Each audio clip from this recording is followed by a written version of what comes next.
So we're about halfway through the CONCACAF Women's U20 Championship round, and let's talk about it real quick. Let's talk about what we've seen, how it's going so far. So we've had one match day postponed due to weather. Had a IG post about it. I think we have to do a better job of equipping countries that host. I don't think you can just say you need to have these standards because not every federation is at that level.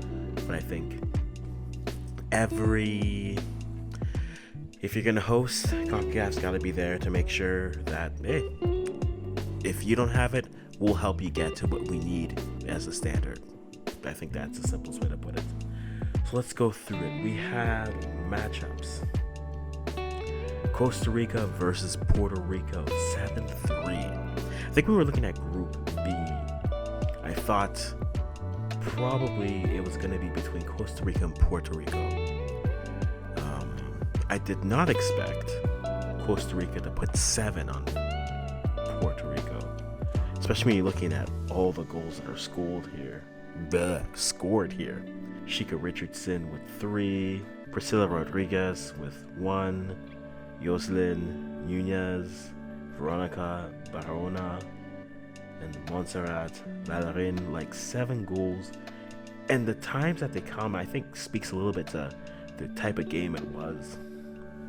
You had the game going, 3 goals starting up, and then after that, everything kind of flowed and stopped. But you have Costa Rica coming out to a 2-0 lead. Puerto Rico making it 2-1, then all of a sudden Costa Rica gets 2 goals in stoppage time, making it 4-1. So going from 2-1 with some life to 4-1 and just questioning. After that, Krakauer comes in for Costa Rica to give them some hope. Inacia Colon comes in again. You're thinking the game is close. You're looking, okay, maybe we have a chance to get in. And then you reach the 80th minute. Richardson with a goal, Valerin with a goal, and then Richardson with another goal to put it away. This Costa Rica team is interesting to me because, again, like I said, I thought it was going to be between Puerto Rico and Costa Rica in that group to emerge, and it looks like it's going to be Costa Rica. Man, just the movement, the play, it's unfortunate for Puerto Rico because I'm very high on them for what they're doing, but man, Costa Rica came and was really able to establish in a rather even game, but they punished Puerto Rico with their chances and their converting, and then left them in a position where now it felt as if, Costa Rica did well, and then you were there, and that's all you could really do. When you're looking at the next games that came after that, Mexico 4, Dom Rep 2. Really quickly, Tatiana Flores puts one in, Giselle Parra, Natalia Ruiz, and then Haley Gordon Rodriguez. The thing with Panama is Panama feels like a team sometimes where I think Mexico pinned them back and they couldn't really do anything. You saw that in a lot of games. The first games were for Dominican Republic, even Jamaica to an extent. Canada and Mexico just on possession just pinned them back, and there wasn't really much they could do. And it sucks for a team like Dominican Republic because I really do rate some other players. I think a player like Paloma Pena, I think she does definitely have a shot to maybe make that senior team if she's able to continue, get some more opportunities and play. She's a player who I've liked at the U17 level and then moving up to the U20 level here.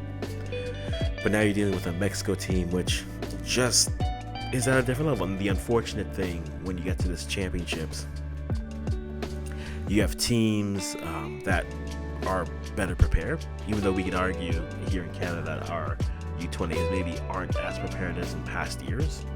just with funding issues. But still, at least it's a group that's familiar with themselves. You have the groups that are in 3 different national development centers. You have them at least playing in League One. So they're not playing with their whole team, but they're playing with some teammates. So there's that familiarity, even though they're all coming from NDCs, and that's a whole conversation in itself. But Mexico is in the well-oiled machine phase. Their last matchup against Costa Rica will be very interesting to watch on Monday. When it gets to Canada, we get to Group A.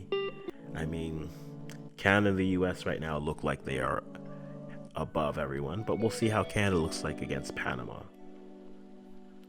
But in that Canada matchup versus Jamaica, I mean, it was just domination. It was a typical Canada match, as like you see on Twitter. Just a lot of chances weren't able to convert, and I think that's something they're going to have to keep an eye on as they get ready for other competition. 29 shots, 12 on target, only 4 goals.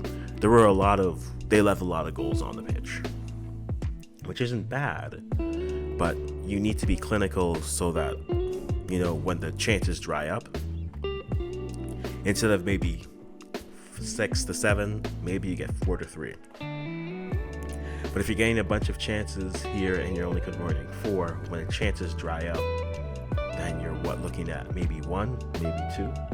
I think all these teams will challenge them to a degree.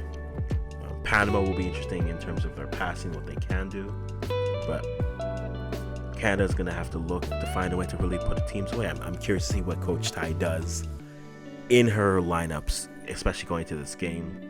Who does she rotate in? Who does she leave out?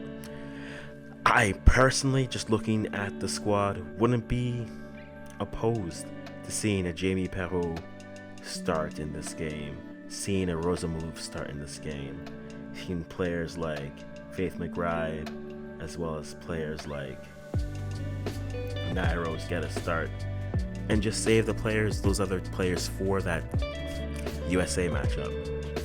Unless Tai is thinking secure the next round and then rotate in that next game, because you may face them later, you may not. And I think that's the interesting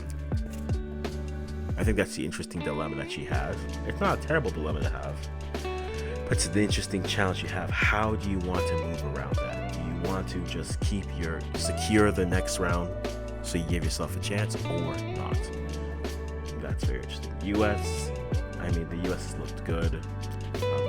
The U.S., Canada, and Mexico have players from the youth, have some younger U20s, and then some older U17s coming in, and some younger players as well. So it's a good mix of players. Canada, I think, minus some of those older players, they'll be able to bring back a good group of them. I think for the next cycle, they should be able to bring back 7 of these players, assuming that they continue to progress as they do, and not just names at the end. These are, outside goalkeeper as well. These are players who could actually contribute. So I'm very curious to see how they go. But so far, your usual suspects look the same. Mexico looks solid. The U.S. looks solid.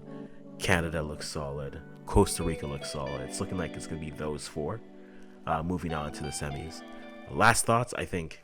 Do I like this format?